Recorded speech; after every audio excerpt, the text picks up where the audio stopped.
हमारे YouTube channel success life में आप सबका स्वागत है। आज मैं आप लोगों को बताने वाली हूँ कि दुनिया में सबसे बड़ा पापी कौन है, स्त्री या पुरुष। कौन सबसे बड़ा पापी होता है, तो आज की इस वीडियो में हम आपको बताएंगे, तो वीडियो को अंत तक ज़रूर देखें। दुनिया में सभी लोग हर रोज़ कोई ना कोई पाप करते ही हैं, लेकिन वो स्वयं कभी ये नहीं सोचते कि वो पापी है। ऐसे में सवाल उठता है कि आखिर इस संसार में सबसे बड़ा पापी कौन है। तो आज हम आपको अच्छे से बताएंगे कि सबसे बड़ा पापी कौन होता है, और ये कहानी के ज़रिए आपको हम बताएंगे। तो कहानी को अंत तक ज़रूर सुने, क्योंकि ये कहानी जो है बहुत ही ज्ञानवर्धक कहानी। शास्त्रों पुराणों में बताया गया है कि मनुष्य धरती पर रहकर जो भी अच्छे या बुरे कर्म करते हैं, उन सभी कर्मों का लेखा जोखा मृत्यु के बाद होता है और उसके अनुसार सजा और पुनर्जन्म मिलता है। ईश्वर की दृष्टि में जो अच्छे कर्म यानी कि आपके काम होते हैं उसे पुण्य कहा जाता है, और जो बुरे कर्म होते हैं उन्हें पाप कहा जाता है। पुराणों में कई अच्छे और बुरे कर्मों के बारे में बताया गया है। गरुड़ पुराण में तो ये भी कहा गया, यानी ये भी बताया गया है कि मनुष्य को अपने पाप कर्मों के कारण मृत्यु के बाद अलग अलग तरह के पापों के लिए सज़ा दी जाती है। तो चलिए जानते हैं। दोस्तों, एक बार की बात है कि किसी देश में एक राजा रहते थे। वो और उनकी रानी दोनों ही भोलेनाथ के बहुत बड़े भक्त थे। उन्होंने अपने महल में तोता मैना का जोड़ा पाल रखा था और उन्हें एक ही पिंजरे में रखा था। अब ये तो सभी को पता है कि मियाँ बीवी में एक न एक दिन लड़ाई ज़रूर होती है। तो काफ़ी समय बीत चुका था। एक दिन मैना तोते से कहती है कि मैंने मान लिया कि यह पुरुष बड़े पापी होते हैं, ये बहुत ही बड़े धोखेबाज होते हैं। मौका मिलने पर यह कुछ भी कर सकते हैं। मैना की बात सुनकर तोता बोला, तू तो रहने ही दे। पुरुष उतने पाप नहीं कर सकता जितने पाप स्त्रियां करती हैं। जितनी धोखेबाज स्त्रियां होती है, न उतना धोखेबाज तो कोई होता ही नहीं है। इनसे बड़ा पापी इस पूरी दुनिया में कोई नहीं होता। यह किसी की भी हत्या कर देती है। जिसके बाद तोता और मैना में लड़ाई होने लगी कि दुनिया में सबसे बड़ा पापी कौन है। दोस्तों, सब दृश्य देखने के बाद राजा ने पूछा, तुम दोनों क्यों लड़ रहे हो? किस बात पर तुम दोनों विवाद कर रहे हो? मैंने उत्तर देते हुए कहा, यह मान ही नहीं रही है कि दुनिया में सबसे बड़ा पापी पुरुष होता है।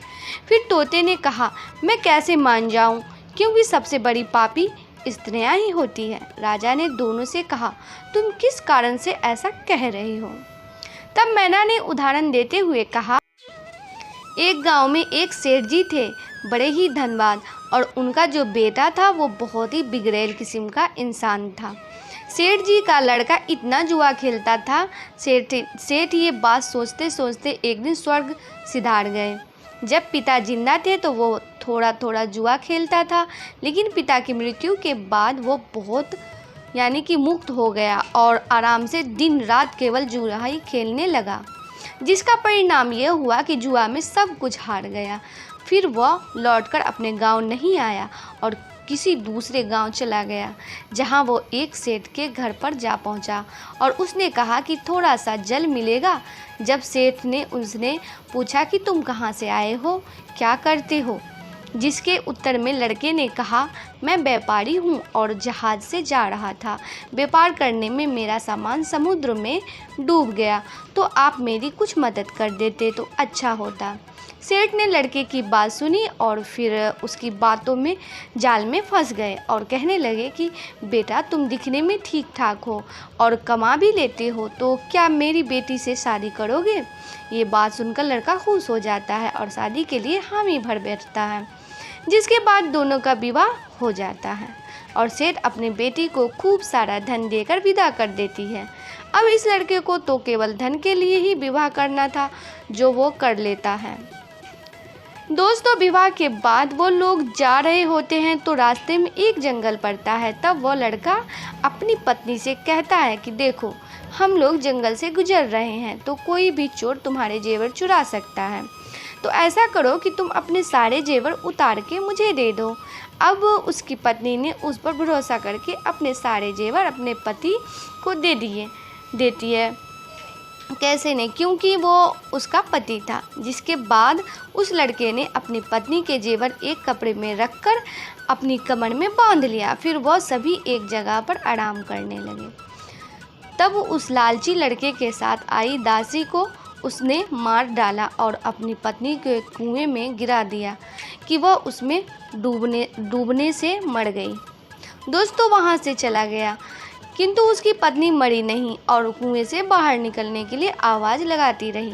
कुएं के पास से एक आदमी गुजर रहा था। तब उसने किसी महिला की आवाज़ सुनी तो उस व्यक्ति ने उस महिला को कुएं से जैसे जैसे करके बाहर निकाला। कुएं से बाहर निकलने के बाद महिला ने अपनी सारी जानकारी उस व्यक्ति को दे दी, जिस पर उस व्यक्ति ने महिला को उसके पिता के घर पहुंचा दिया।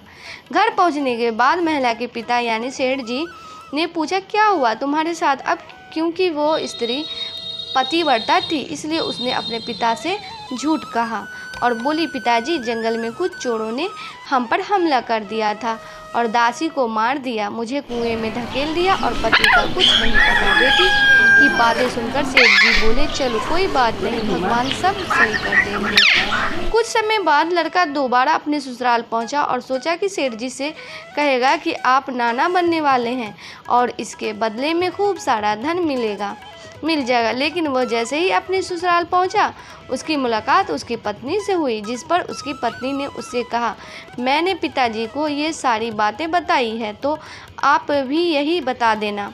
वो कहते हैं ना, आदत वालों की आदत नहीं जाती। उसने देखा कि उसकी पत्नी ने बहुत सारे जेवर पहन रखे हैं, तो उस लड़के ने पत्नी से कहा, तुम सो जाओ, सुबह मैं तुम्हें अपने साथ लेकर जाऊंगा। रात हुई और उसने अपनी पत्नी का चाकू से कत्ल कर दिया तथा सारे जेवर लेकर चला गया। दोस्तों राजा को ये सब कहानी बताने के बाद मैना ने कहा कि इसलिए मैं बोलती थी कि पुरुष दुनिया का सबसे बड़ा पापी इंसान होता है। उसने अपनी पत्नी को मारा और सारा सामान लेकर चला गया।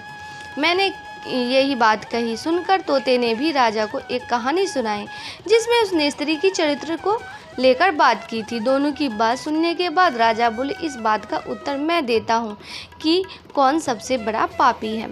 राजा आगे बताते हैं कि इंसान की सोच उसके स्तर से नीचे गिर जाती है, वह इंसान पापी होता है, फिर वो भला पुरुष हो या स्त्री, क्योंकि इंसान पाप करने से पहले यह नहीं सोचता कि वह स्त्री है या पुरुष, उसे पाप करना चाहिए या नहीं।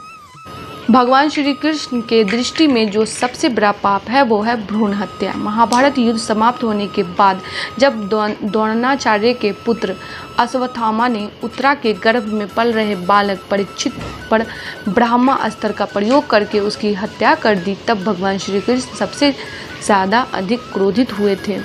श्री कृष्ण ने उस समय ही यह घोषणा कर दी थी कि अश्वत्थामा का पाप सबसे बड़ा पाप है, क्योंकि उसने एक अजन्मे बालक की हत्या की थी। श्री कृष्ण ने अश्वत्थामा के सिर पर लगा चिंतामणि रत्न छीन लिया और श्राप दिया कि तुमने जन्म तो देखा है लेकिन मृत्यु को नहीं देख पाओगे, यानी जब तक सृष्टि रहेगी तुम धरती पर जीवित रहोगे। आज के लिए बस इतना ही। दोस्तों आपको ये वीडियो पसंद आया है तो लाइक करिएगा, दोस्तों को शेयर ज़रूर करिएगा, चैनल को सब्सक्राइब करके बेल आइकन को ज़रूर दबाइएगा ताकि आने वाला वीडियो आपको सबसे पहले मिले। दोस्तों मिलते हैं अगले वीडियो में, तब तक के लिए good bye and thanks for watching my video.